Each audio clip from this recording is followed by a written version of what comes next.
ఓటమి ఓడిపోయింది, మరణమే జయించింది. ఓటమి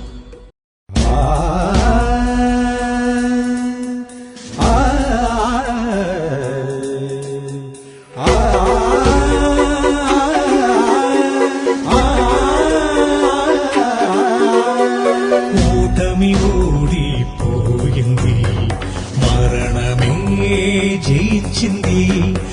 ఓటమి ఓడిపోయింది, మరణమే జయించింది. పరిశుద్ధుని ప్రేమ బలి నాశనం నశింపజేసింది. పరిశుద్ధుని ప్రేమ బలి నాశనం నశింపజేసింది. ఓటమి ఓడిపోయింది, మరణమే జయించింది. యేసుక్రీస్తు నామములో మీ అందరికీ శుభములు తెలియపరుస్తున్నాను. మా మార్నింగ్ మన్నా అనే ఈ కార్యక్రమం ద్వారా మీలో చాలా మంది దీవించబడుతున్నారు. దేవుడు మిమ్మల్ని ఉన్నతంగా ఆశీర్వదిస్తున్నాడని వింటున్నాం. ఎందుకంటే మీకు కొన్ని నిమిషాలు దేవుని యొక్క వాక్యాన్ని ప్రకటించడమే కాకుండా ఈ యొక్క వాక్యాన్ని ఎవరైతే వీక్షిస్తున్నారో, మరి క్రమం తప్పకుండా చూస్తున్నారో వాళ్ళందరి కొరకు ప్రత్యేకంగా ప్రార్థన చేయడం కూడా జరుగుతుంది. దేవుని బిడ్డలారా, మీరు పడిన శ్రమలు, మీరు పడుతున్న శ్రమలు ఎంతో కాలం నిలబడదు. దేవుడు మీ దుఃఖ దినాలన్నింటినీ నాట్యముగా చేయబోతున్నానని నాతో మాట్లాడారు. అంతేకాదు, మీరు ఎవరైనా దేవుని బిడ్డలారా చెట్టు నుండి నరకబడి ఎండిపోయిన కొమ్మలాగా ఉండి ఉంటే కనుక దేవుడు మళ్ళీ చిగిరింప చేయబోతున్నాడు. ఎండిపోయిన మీ జీవితాన్ని, అది ఆత్మీయ జీవితం కావచ్చు, ఫైనాన్స్ కావచ్చు, ఆర్థిక వనరులు కావచ్చు, హెల్త్ కూడా కావచ్చు, మరలా మీ ఆరోగ్యం చిగిరించబోతున్నాయి. మీకు క్షేమస్థితి మరలా కలిగించబోతున్నాడు. ఇంతకాలం మీ కుటుంబంలో గొడవలు పెట్టిన సాతాను క్రియలు లయం కాబోతున్నాయి. మీకు సమాధానం దేవుడు ఇవ్వబోతున్నాడు. మీ ఇంటిలో దేవుని యొక్క అద్భుత కార్యం, శుభకార్యం జరగబోతుందని కూడా ప్రభు మాట్లాడుతున్నాడు. ఈరోజు దేవుడు మనకిచ్చిన వాగ్దానం కీర్తన 32:8. దేవుని బిడ్డలారా, యేసుక్రీస్తు యొక్క మరణ పునరుత్థానంలో చోటు చేసుకున్న అద్భుతమైన సంఘటన గురించి దేవుని బిడ్డలారా, ఎవరెవరైతే యేసుక్రీస్తు శిలువ మరణముతో పునరుత్థానముతో కనెక్ట్ అయి ఉన్నారో వారి గురించి కూడా మీతో మాట్లాడటం జరుగుతుంది. మనము శిలువ ధ్యానం అనేది, ఆ శిలువను గురించిన వార్త అనేది ఎంత బలమో నేను ఒక వాక్యం మీకు చూపించాలని చెప్పి ఆశపడుతున్నాను. పునరుద్ధానం పొందిన తర్వాత యేసుప్రభు వారు శిష్యులను కలుసుకున్నాడు. అప్పుడు యోహాను గురించి ఒక సాక్ష్యం ఇస్తున్నాడు. ఏ సందర్భంలో యేసుప్రభు ఆ సాక్ష్యం ఇవ్వాల్సి వచ్చిందో అది కూడా మీకు చెప్పాలని చెప్పి ఆశపడుతున్నాడు. పేతురు యేసుప్రభుని చూసి అడుగుతున్నాడు, అందరి గురించి ప్రవచిస్తున్నావు కదా, ఇతని సంగతి ఏంటి చెప్పి యోహాను గురించి అడుగుతున్నాడు. యోహాను సువార్త 21:21 మనం చూస్తున్నాం. అప్పుడు 22వ వచనంలో ప్రభు ఏమని రిప్లైస్తున్నాడంటే, యోహాను గురించి నీకెందుకయ్యా, నేను తిరిగి వచ్చేదాకా కూడా ఆయన సజీవంగా ఉంటాడు, కాబట్టి నువ్వు దాని గురించి బాధపడవద్దు, నువ్వు నన్ను వెంబడించు అని ప్రభు పలుకుతున్నాడు. ఈ వాక్యం యొక్క సారాంశం ఏంటంటే, యోహాను యేసుప్రభు వచ్చేదాకా ఎక్కడో ఇశ్రాయేల్ దేశంలో ఏదో ఒక అడవిలో, ఏదో ఒక కనబడని ప్రదేశంలో, నిర్మానుషమైన ప్రదేశంలో ఉన్నాడు. యేసుప్రభు వచ్చినప్పుడు మరి సంఘంతో పాటు ఎత్తపడతాడని చెప్పి అనుకోబాకండి. ఇక్కడ యేసు చెప్పింది ఏంటంటే, అతనుకు దీర్ఘ ఆయుష్ ఇస్తాననే విషయాన్ని ఇక్కడ మాట్లాడుతున్నాడు.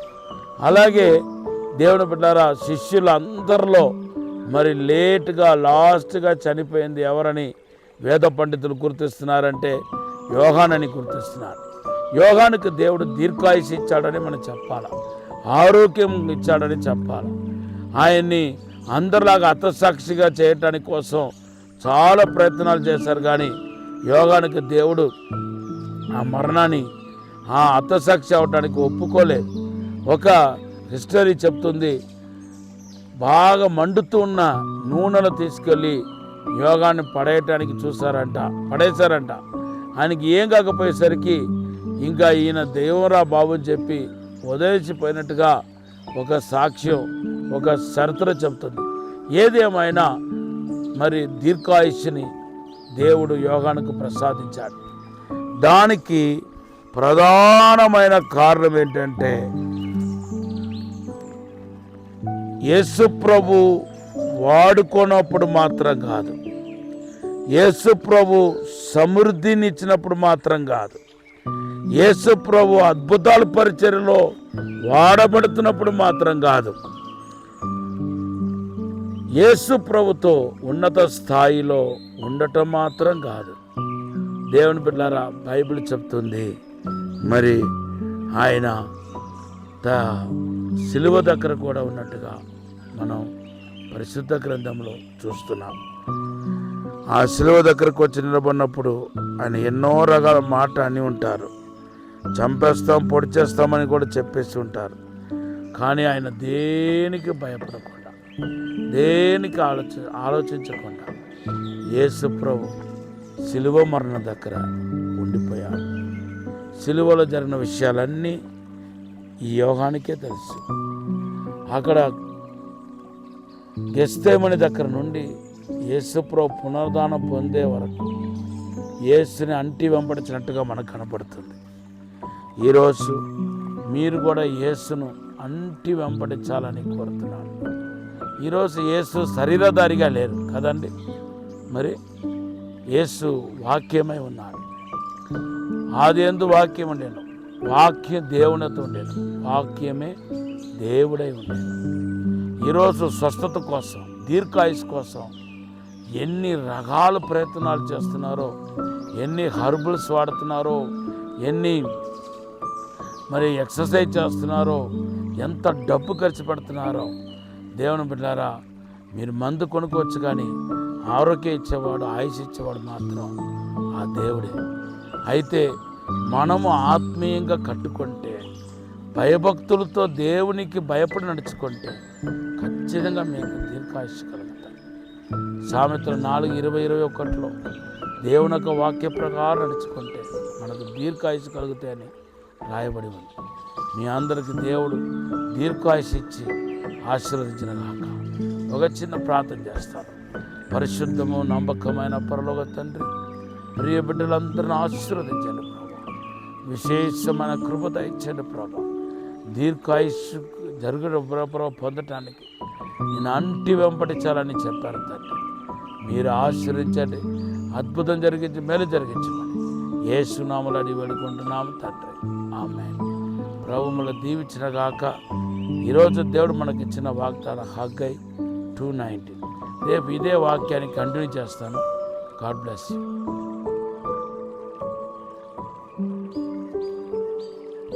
విశాఖపట్నంలో దహించు అగ్ని ప్రత్యేక స్వస్థత విడుదల కూడిక